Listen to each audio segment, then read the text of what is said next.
Hi everyone, Zachary here from Toronto Qigong and Wuji Xuan, Life Wellness. So today's topic is a somewhat hotly debated one, or not debated at all, depending how you want to see it. It's Qigong versus Neigong. What is it? What are the differences? How do all these things work together? So breaking down the terminology, Qigong literally translates to energy work, and it's probably been around for the last 50 to 100 years or so. It's a fairly new term. With that, Neigong, much longer. It's a few thousand years on that, and it literally translates to inner work, inner alchemy, lots of different terms around that, but it's inner work of some sort, or alchemy of some sort. There's a few different terms around it. So with Qigong being a newer term, what was the older term previous to it? Well, it was called Tao Yin, and Tao Yin is a term that generally means guiding and pulling the universe through your body and or the energy through your body so you can be one with the universe, pulling the Tao in you. So when we look at the terms and differences now, Qigong means some sort of intention work with your body because you're directly moving the qi with your body to get some sort of exercise or get some sort of skill.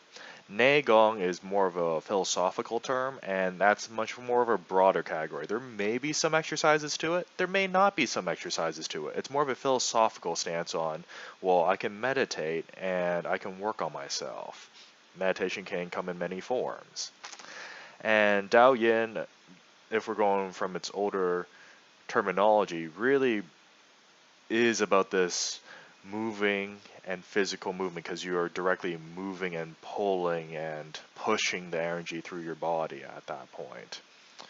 So, what's the differences then between all these terminologies? Really, there is none other than who you're talking to.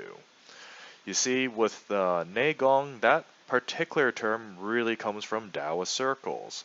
So if you're talking to someone with a Taoist background or coming from a Taoist influenced philosophical understanding, they're generally going to say Neigong. So what is terms that would be, or forms that are influenced by Taoism?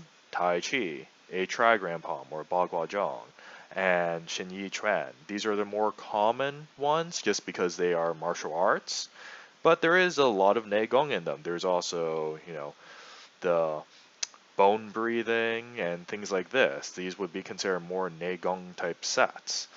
And with Qigong, it's more about how you move the energy through the limbs. So physical movements to open up the meridians. Now we can see that connection between Dao Yin and Qigong. It's you're physically moving the limbs to generate qi and or move the qi and flow it. With Neigong, you may or may not be doing that. You may just be sitting down and breathing.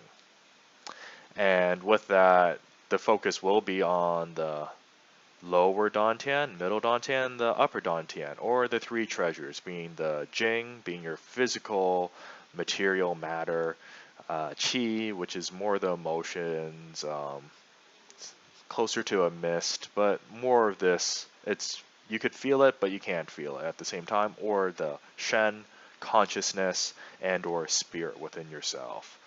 When we're working with Neigong, it works on this process of how you would alchemize various elements because having that Taoist philosophical tradition, it's much more along the lines of how do you get some sort of immortality, physical, material, spiritually, all these sort of things, because from a Taoist lens, that is one of the major purposes, at least a good chunk of them are focused on that.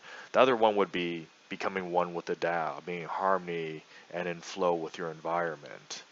So with Neigong, you're really trying to break down and declutter yourself essentially. In Qigong, you may or may not be doing that. You may just want some physical health benefits and just keep it really simple. If you get some Qi skills, that's great. But really with Qigong, the emphasis is much more on how to cultivate and how to better the body first and foremost. And there's certain routines and exercises that will help you doing that. With Neigong, not so much. You can literally throw a dart on the wall and say, I'm doing Neigong, because it's coming from that philosophical tradition.